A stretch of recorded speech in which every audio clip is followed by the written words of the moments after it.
Madame, Monsieur, bonjour, bienvenue dans votre édition de la mi-journée. En voici quelques titres. C'est aujourd'hui que débute aux assises le procès de Kerry Ferdinand. Il est accusé du meurtre de Leïla Laviolette et de ses deux garçons âgés de 3 et 6 ans, des faits qui se sont déroulés le 18 septembre 2017. Le chômage s'aggrave en Martinique. Le nombre de demandeurs d'emploi est en hausse de plus de 9 points pour les 6 premiers mois de l'année. Cela représente 3000 chômeurs de plus.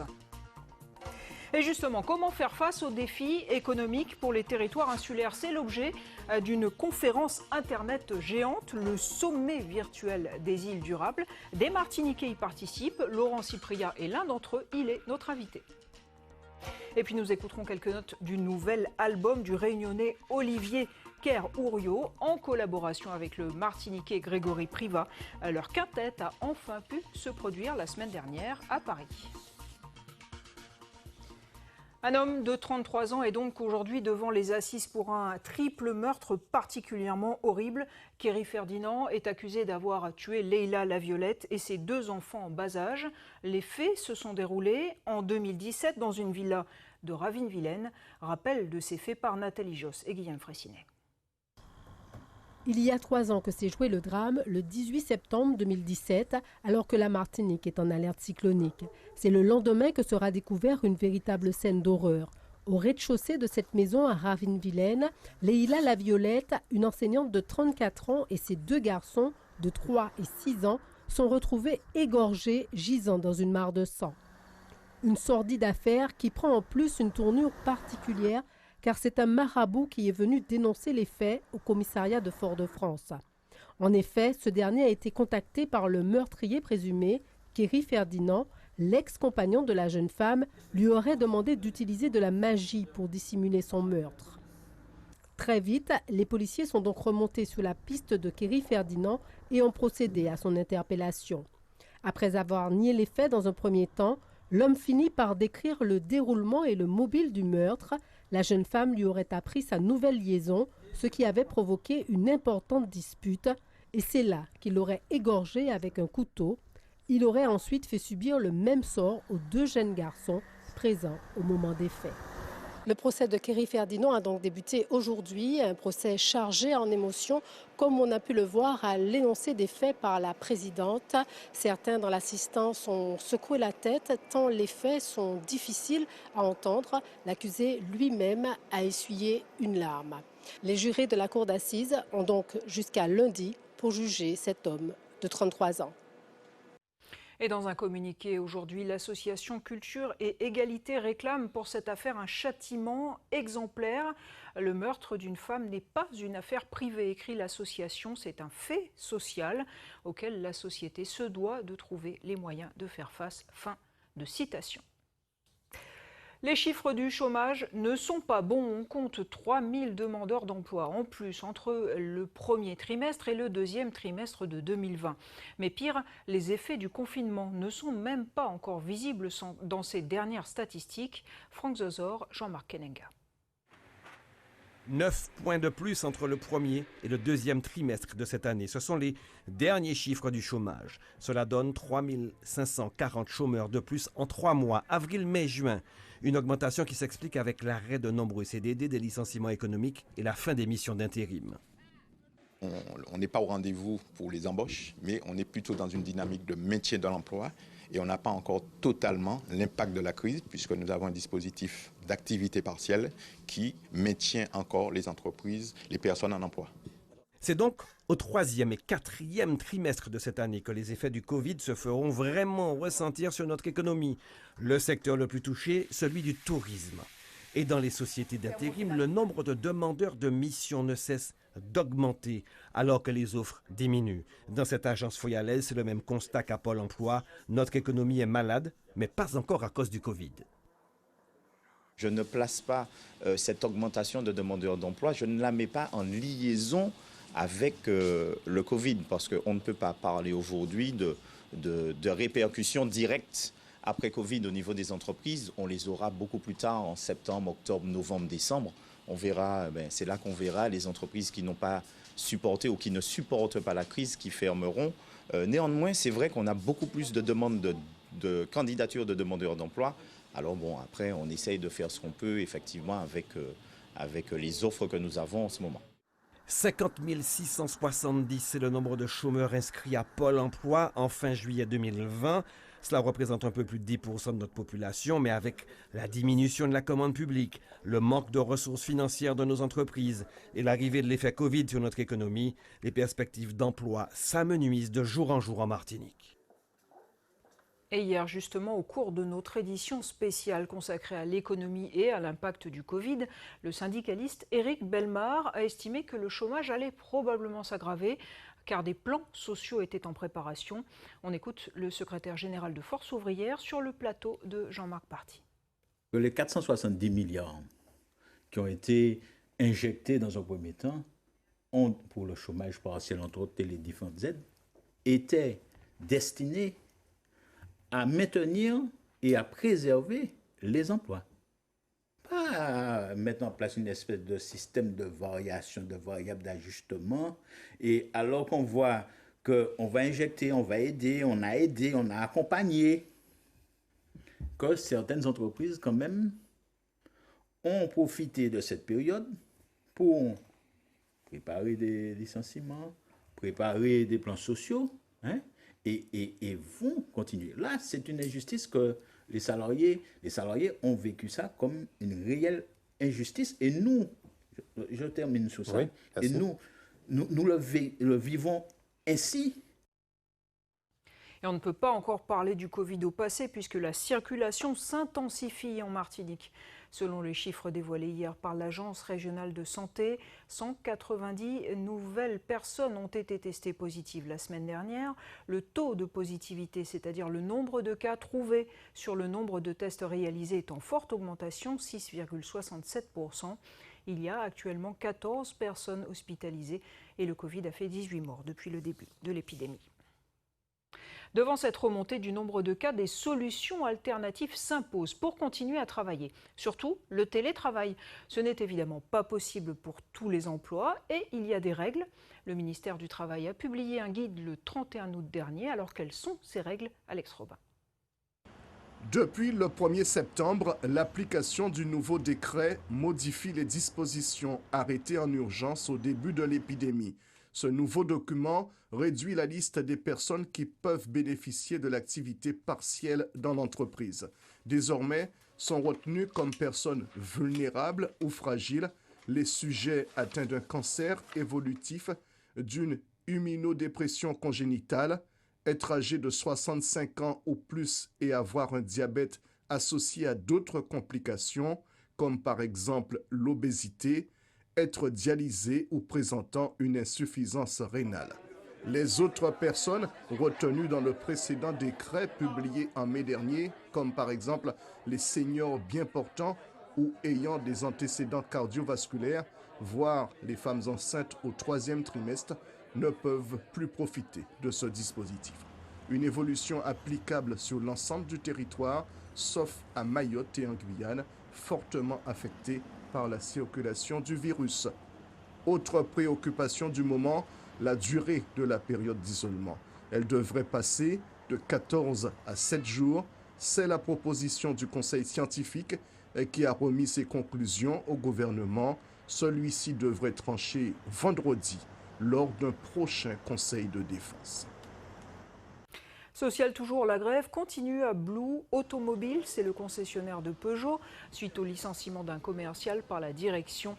Ce licenciement intervient à la suite de l'avis d'une cliente sur les réseaux sociaux qui s'est plainte d'avoir été mal reçue, sans nommer l'employé en question. Les grévistes estiment que le licenciement est abusif.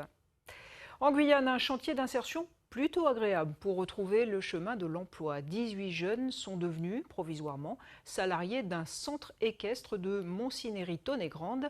L'occasion pour eux de découvrir de nouveaux métiers. Jocelyne Elgouache, Isabelle Lerouge. Le parc équestre Les Sources à Montcinéry-Tonnegrande accueille depuis plusieurs mois 18 salariés en chantier d'insertion. Joanne Mozart fait partie de ces salariés. À 32 ans, le jeune homme a multiplié les petits boulots. L'occasion pour lui d'acquérir de nouvelles compétences. C'était du travail au noir, couper les herbes, faire de la plomberie, de la charpente. Et un ami m'a parlé d'ici, j'ai dit bon, je regardais qu'est-ce que ça donne, on m'a dit qu'on peut pas se permis B et tout. Donc j'ai testé, on gagne de l'expérience quoi. Et tout, même si on en avait à la base. Le chantier d'insertion du centre équestre va bien au-delà de l'entretien des écuries et du gîte. Ce groupe travaille lui sur les plantes de Guyane et apprend aussi la taille et l'entretien des espaces verts. Ce jeune homme de 26 ans a multiplié les formations. Il souhaite acquérir aujourd'hui de nouvelles expériences professionnelles. Il y a des fois quand on arrive dans un travail, ils demandent plus d'expérience sur le chantier que de diplômes. Et il y a des autres endroits où on demande des diplômes plus que d'expérience. Ça veut dire que pour moi, il faut avoir les deux. Même si on n'en a pas un, au moins d'avoir plus sur le terrain, parce que c'est sur le terrain qui compte plus pour moi. C'est pas le papier. Le papier, c'est juste pour montrer qu'au moins la personne, niveau études ou quoi que ce soit, il est qualifié pour ça. Mais au niveau sur le chantier, c'est autre chose. Là, maintenant, il faut savoir manier la pelle, manier la cisaille, manier ceci, manier cela. Et puis, il ne faut pas oublier la sécurité non plus sur le terrain. Bien souvent, ils ne sortent pas tant qu'ils n'ont pas mis au moins un pied dans une formation certifiante avec des compétences métiers. Et pour en arriver à ce niveau-là, bien évidemment, on travaille en amont les prérequis, les savoirs de base et tout ce qui est opération, utilisation des outils. Donc ça leur donne une expérience par rapport à l'activité qu'on leur donne, mais on va travailler tout type de projet d'insertion dans l'optique effectivement de les faire accéder à l'emploi qu'ils désirent. Ce chantier d'insertion est le tout premier à être mis en place par les écuries de la Source. Les salariés peuvent être accompagnés durant 2 ans avant un retour dans le monde du travail. Ouais, exactement. La fraude fiscale ou sociale, on en parle souvent quand il s'agit des particuliers, mais elle existe aussi pour les entreprises. Et elle représente pas moins d'1 milliard d'euros détectés. C'est ce que révèle le rapport annuel de la Cour des comptes. Christelle Miral, Adélie Floch. La Cour des comptes tente de passer au crible la fraude aux prestations sociales. Des arnaques massives, 1 milliard d'euros. Une évaluation en hausse par rapport à il y a 2 ans, où la fraude atteignait 850 millions. Mais ces chiffres recouvrent seulement les préjudices détectés. La fraude est bien plus importante selon ce député. Il est à la tête d'une commission d'enquête sur le sujet.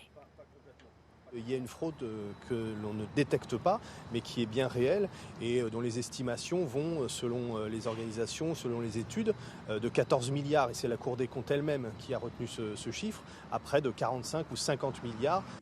La fraude concerne toutes les prestations sociales versées par l'assurance maladie, Pôle emploi, les allocations familiales ou encore la branche vieillesse. La Cour des comptes invite les organismes et notamment l'assurance maladie à mieux repérer les fraudeurs. Mais il y a, selon cet économiste, un problème de moyens. C'est assez difficile, je pense, dans le contexte actuel, d'avoir vraiment des effectifs solides pour faire ces contrôles. L'autre aspect, c'est la formation, parce que c'est vrai que ça demande quand même d'avoir une très très bonne connaissance, bien sûr, du système de santé, mais également de tout ce qui concerne l'évaluation des comptes. Et parfois, les personnes embauchées ponctuellement pour faire ces tâches n'ont pas toujours la formation adéquate. La fraude détectée, 1 milliard, représente environ 0,2% de l'ensemble des prestations versées en France, 450 milliards d'euros l'an dernier. À Londres, on a connu le laisser-faire de l'immunité collective durant les premiers mois du Covid, mais désormais, le gouvernement prend des mesures drastiques. Ainsi, devant la remontée des contaminations, les rassemblements de plus de 6 personnes seront interdites dès lundi.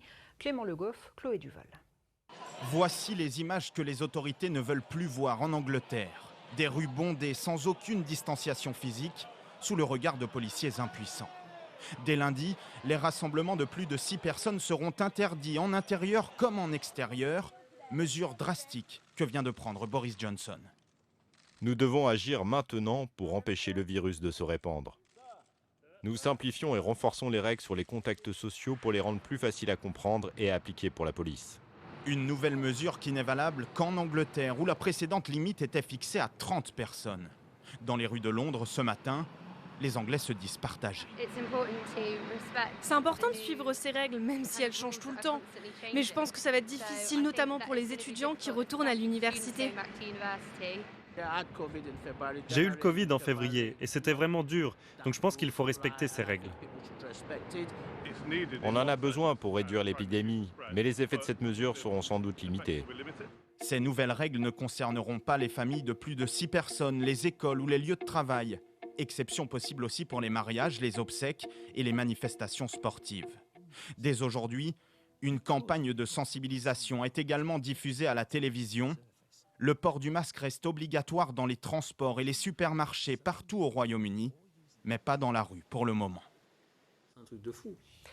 Alors on peut toujours se réunir virtuellement et c'est ce que font cette semaine plus d'une centaine d'orateurs venus du monde entier, dont le Premier ministre de Saint-Vincent et le président du Guyana. C'est le sommet virtuel des îles durables qui a démarré ce lundi sur Internet. Parmi les intervenants, il y a 2 Martiniquais, dont celui que vous avez peut-être entendu il y a un instant, Laurent Cypria. Vous êtes en direct avec nous. Merci d'être là. Merci de me recevoir. Vous êtes président d'association, vous êtes chef d'entreprise, vous êtes aussi l'ancien chargé de mission à la coopération de l'ancienne région. Alors tout d'abord, qu'est-ce que c'est que ce sommet virtuel des îles durables ? C'est une solution en fait à un problème concret que nous rencontrons tous, c'est-à-dire celui de pouvoir se réunir pour pouvoir faire avancer des dossiers. Et en l'occurrence, les plus importants sont ceux du commerce et de la façon dont nous allons sortir de la crise Covid. Il y a dans ce sommet environ 4 ou 5 thèmes, les plus importants sont ceux-là, mais il y a également la question des océans, comment les exploiter au mieux en préservant quand même les ressources pour demain. Donc j'ai la chance dans cette opération d'être accompagné aussi par Audrey Pommier-Fobinus, dont nous sommes tous 2 ambassadeurs, voilà, martiniquaise, qui représente la Martinique. Et donc nous avons sélectionné 4 entrepreneurs, donc elle dans le domaine de l'environnement, la préservation des risques majeurs, et moi dans le domaine des technologies. Donc il s'agit de M. Marilus, M. Bechgan, M. François, Franz Bader, également M. Polénor. Alors, comment ça se passe concrètement, vous ? Parce que j'ai vu près de 160 personnes de partout dans le monde. Qu'est-ce que vous faites avec vos entrepreneurs ? Qu'est-ce qui se passe ? Comment vous les confrontez avec les autres ? Alors, justement, on les confronte avec les autres. C'est-à-dire que nous les avons interrogés pour démontrer, en quelque part, que la Martinique a une excellence, une intelligence propre pour résoudre ces problèmes. Et en fait, c'est vers ça que nous regardons. Et c'est vers ça que en fait, tous ces pays regardent. L'insularité pose des problématiques, que ce soit celle de l'énergie ou que ce soit d'autres domaines.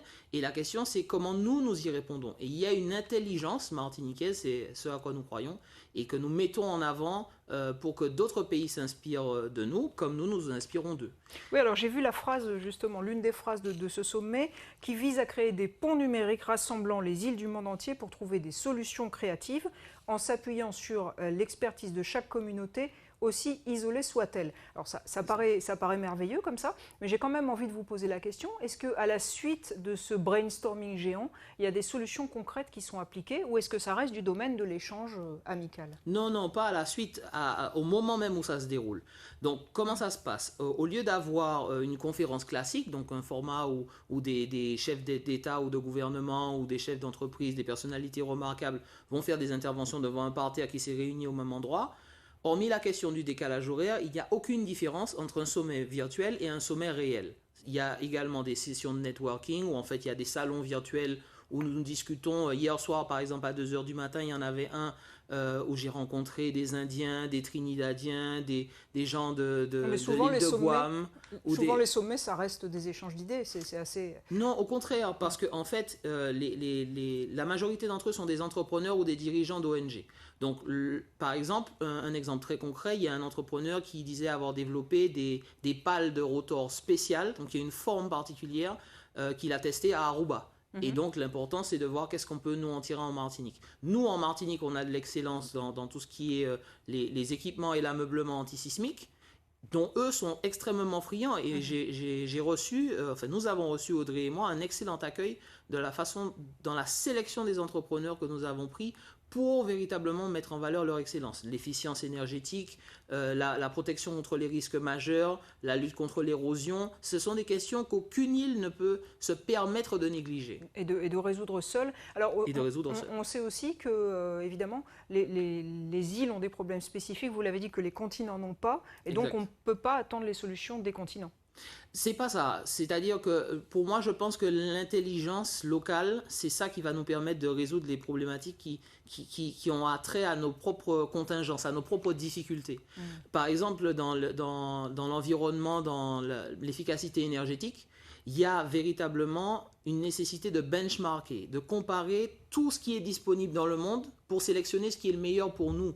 C'est là que l'intelligence locale fait toute la différence. Pour pas répéter des erreurs éventuellement. Exactement, ça fait gagner du temps, ça fait économiser de l'argent et ça permet aussi aux autres de s'inspirer de nous. Alors, on a terminé, juste un dernier mot. C'est en anglais, la plupart du temps c'est la langue de ce genre de rencontre, mais vous avez une session en français samedi, c'est ça? Une session en français samedi, une session en espagnol également, mais c'est véritablement, je crois que la coopération va aider à résoudre cette problématique de l'emploi, parce qu'il y a vraiment des enjeux d'emploi. Quelqu'un qui ne parle pas anglais, est-ce qu'il peut venir samedi et puis vous écouter? Est-ce que c'est gratuit, je crois, oui? Oui, c'est gratuit. Tout le monde peut y participer sur l'adresse de l'organisation. Mais de toutes les façons, nous reviendrons et j'espère que vous nous inviterez pour faire le bilan de ce sommet. Merci beaucoup d'être venu, en tout cas, aujourd'hui. Merci de aujourd'hui. m'avoir invité. La 5e édition de l'opération Déposer les armes, elle aura lieu prochainement. Il s'agit, rappelons-le, d'une campagne gouvernementale visant à limiter la circulation des armes sur le territoire en faisant appel aux bonnes volontés des propriétaires. 250 armes à feu sont déposées chaque année, mais apparemment il en reste encore. Alors cette année, des artistes ont été mis à contribution. Regardez cet extrait de vidéoclip.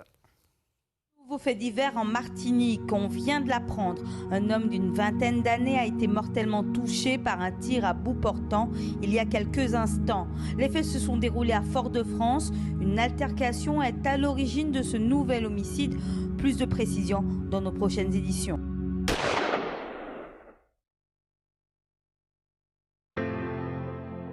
Toi bébé t'as toi pour toi glock on la met pas pour toi bzouti ka touche ka pedi bal ka pedi trop jeunesse ka fini les pompes funèbres Kobia pas ka busy à s'échimer le mort. Et la musique sans les armes à présent pour terminer avec l'album du Réunionnais Olivier Kerr-Ouriot, réalisé avec le Martiniquais Grégory Privat. Cet album est sorti en janvier de cette année, mais Covid oblige, les musiciens n'avaient pas pu le présenter au public. C'est désormais fait au studio L'Ermitage à Paris. Regardez Denis Rousseau-Caplan, Louis Hautevas. Le pianiste Grégory Privat ne cache pas son plaisir de retrouver la scène. Il fait partie du quintet de l'harmoniciste Olivier Kerr-Ouriot. En mars dernier, le Réunionnais devait présenter son dernier album, Singular Insularity. Mais Covid oblige, ce n'est que début septembre qu'il a pu décliner sur scène sa fusion des différents créoles, martiniquais, guadeloupéens et réunionnais. On est tous des créoles, mais avec peut-être déjà une langue différente, des accents différents, avec des traditions différentes. Mais la démarche est similaire pour moi. Ce sont tous des musiciens de jazz, vraiment ancrés dans le jazz, mais qui sont également ancrés dans leurs propres racines insulaires.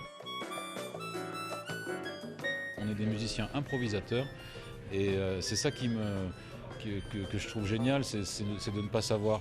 Et quand je suis en train de jouer, qu'on est sur un groove de l'océan Indien et tout d'un coup ça bascule comme ça en un clin d'œil sur la Caraïbe avec Arnaud qui a l'œil rieur et qui nous emmène dans sa direction, c'est cette aventure-là qui me plaît. Car malgré l'éloignement géographique, les Antilles et la Réunion ont sans doute plus de points communs qu'il n'y paraît. Il y a une complicité qui s'installe vu que voilà, il y a de la Réunion, moi je suis de Martinique, on ne parle pas le même créole mais quelque part il y a des similitudes et voilà, je pense que c'est comme ça que ça fonctionne musicalement. En revanche, le rythme est bien spécifique selon que l'on se trouve dans l'océan Indien ou dans l'océan Atlantique. Ça s'entend et ça se voit. Le balancement est différent, la manière de danser est différente. Mais on se retrouve parce que voilà, l'histoire est commune en fait. Avec cet album, Olivier Kerr-Ouriot jette un pont musical entre les Antilles et la Réunion et consacre un jazz aux racines créoles multiples. Voilà, c'est la fin de ce journal. Je vous remercie de l'avoir suivi. Je vous en rappelle le titre principal. C'est aujourd'hui que débute aux assises le procès de Kerry Ferdinand. Il est accusé du meurtre de Leïla Laviolette et de ses deux garçons de 3 et 6 ans, des faits qui se sont déroulés le 18 septembre 2017. Et vous pouvez retrouver toute l'actualité locale sur notre site internet martinique.lapremière.fr. Ce soir, vous avez rendez-vous avec Catherine Gognier-Cléon. Bonne journée sur nos antennes.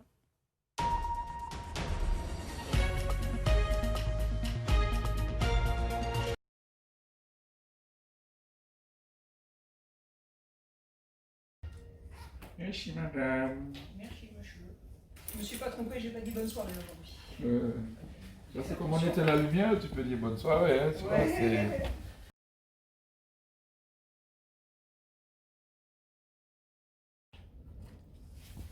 Ah, génial.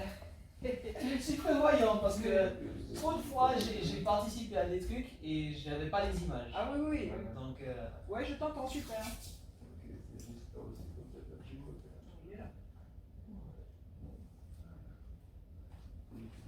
Avant. Alors, par contre, ça va être un petit peu compliqué. Mais on se bouge pas. On va vérifier.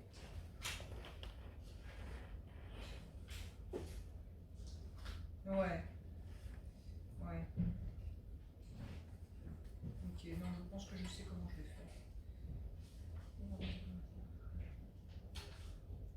Je dirais, on va parler dans un instant des chiffres du chômage.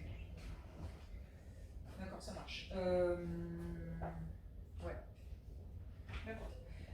Oui, Laurent, Oui. tu utilises quoi en fait? Oui. Juste mon téléphone. C'est-à-dire que tu vas le déclencher à distance? Ah non, il est déjà déclenché là. Je ferai le montage après. J'ai un petit T'as logiciel de montage. T'as beaucoup de mémoire alors. Ça va. Je me plains pas. Le logiciel de montage, c'est quoi? Moi j'utilise VSCP Pro. Vegeta, Et c'est très facile à utiliser. C'est un Samsung. C'est les Enfin, c'est un- caméras qui font... Moi j'ai un logiciel intégré sur un iPhone, mais il Voilà. n'est pas subtil. Non, C'est à la main comme ça, c'est pas facile. Ouais. Je peux le faire aussi sur mon téléphone, je peux éditer, Ouais, mais je préfère éditer chez moi. Non, mais fais les priorités. Sur l'ordinateur à ce moment-là. Ah bah oui. Ah ouais. Oui, c'est bien de faire ça parce que c'est vrai que nous on fait pas, les gens nous demandent pratiquement à chaque fois, mais on peut pas, attends, tu peux pas faire ça. Bah, faire des images pour tout le monde, c'est pas possible. C'est Non, ça. non, j'en ai comme ça. Ouais. Je fais la com, je fais C'est ce qu'il des faut, il n'y a affaires. pas de problème. Et puis maintenant c'est sur internet aussi, si les gens peuvent faire des captures d'écran simplement de notre... Le problème, c'est que quand on va me demander de faire le bilan, à un moment, il faudra que je fasse le bilan Ouais. de ce travail, et ce ne sera pas avant la semaine prochaine. C'est ça. Donc parfois, Ah non, mais de toute 2 façon, mois, 10, même 2 ans après, on me demande des images et j'en ai pas. Et ouais, c'est clair. Ouais, ouais. Et je sais pas si vous avez eu le temps de regarder la chaîne YouTube un peu ce que j'ai mis. J'ai regardé ce matin, ouais. Bon, comme ça donne au moins une vue générale. Ouais. Alors je vais poser des questions sur les applications concrètes, parce que par contre, justement comme je participe à ce genre de manifestation, je sais que souvent ça peut être du brainstorming qui reste du brainstorming, et on est tous très contents de se parler, mais sauf qu'après, voilà. Donc je vais poser des questions sur est-ce qu'il y aura des applications concrètes. Ah ouais, on en a déjà, j'ai déjà des choses à dire. Donc ok, cool, parfait.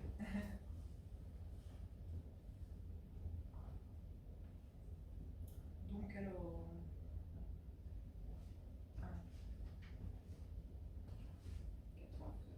De toute façon, je le mets dessus. Bon, je les ai pas ratés, il me semble, hein, depuis le début de la semaine. Là. J'ai pas l'impression d'avoir raté mes entrées. Yes. Après, dès que tu pivotes sur le pied d'arrivée, après, les lui peut rattraper. J'étais en plein chute. Parce que tu sens le point chaud de lumière sur ton visage, pas ça. Le point chaud. Tu sens pas ça? Tu sens pas que tu deviens belle subitement? Tu sais, c'est tellement habituel que être belle, quoi, je fais plus je attention. comprends. Mais je comprends, Non, je mais en comprends. vrai, je essaie de me concentrer surtout sur ce que j'ai Mais à oui, faire. j'ai compris, mais oui. Parce que sinon, voilà.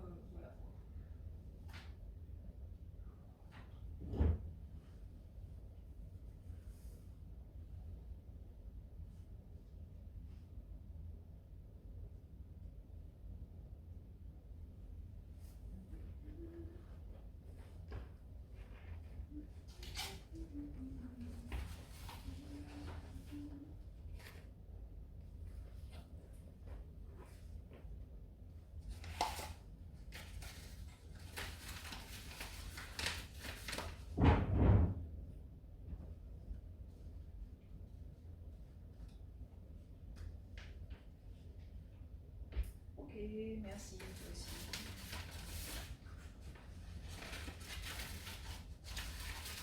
Encore? T'es jamais là. Je sais bien que c'est la forme de consacré quand quelqu'un part en vacances. T'es obligé de lui faire un petit peu, tu sais, le petit côté. Mais tu, comme on dit, allez, c'est à moi, et puis,